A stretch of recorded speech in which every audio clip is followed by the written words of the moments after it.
It's Tuesday, March 27th, and your stories today are GAO assesses FinTech, U.S. Cloud Act passes, and solid gold cast of Nelson Mandela's hands?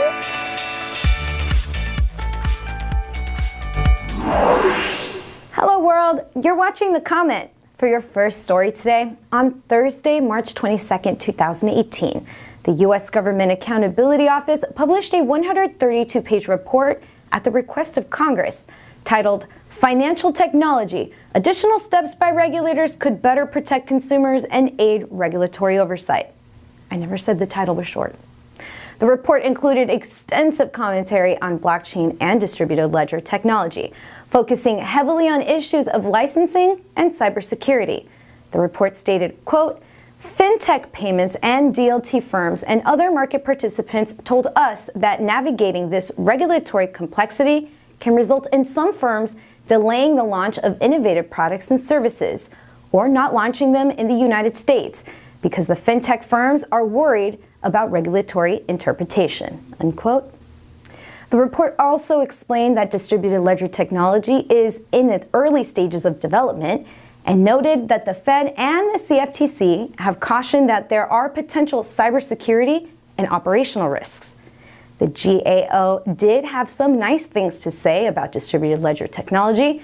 In the report, they did mention that innovations in payments, including the use of DLT, could reduce the cost of payments for consumers and greatly reduce settlement times for currency, derivatives, and securities transactions by improving processing or reducing the number of entities involved in a transaction. In other news, you might want to sit down for this one. On March 23rd, the U.S. government quietly passed a piece of legislation that directly affects your data and private information. The law is called the Clarifying Overseas Use of Data, or the Cloud Act. It is essentially an updated ECPA, or the Electronic Communications Privacy Act, as a series of laws that regulate how United States law enforcement officials can access data stored overseas. Last week, the U.S. could only access data stored overseas through mutual legal assistance treaties. With the Cloud Act, U.S. law enforcement officials at any level can force tech companies to turn over user data regardless of where the company stores the data. The Cloud Act also gives the executive branch the ability to enter into executive agreements with foreign nations that could allow each nation to access user data of its citizens stored in the other country, with complete disregard for the hosting nation's privacy laws. These agreements would not require congressional approval. The Cloud Act was introduced to the Senate and House of Representatives on February 6th. Instead of voting on it on its own as legislation, they added it to a $1.3 trillion, 2,232-page spending bill to keep the government open. Since the larger bill passed, the measures passed with it.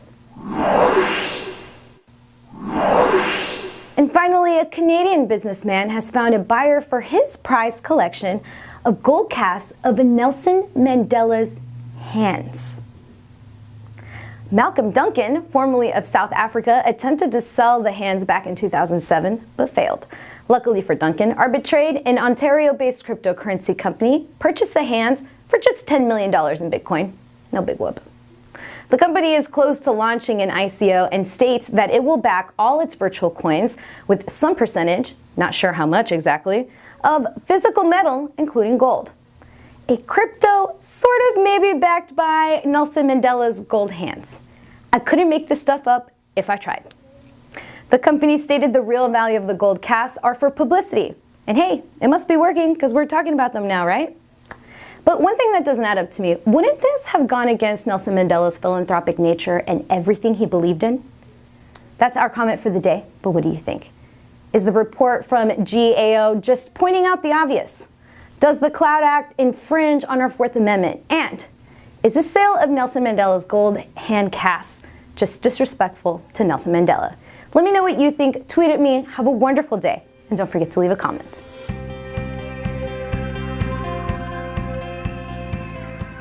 Join me back here on The Comment as I catch you up on the latest in Ethereum and blockchain. If you like this episode, let me know by clicking the thumbs up.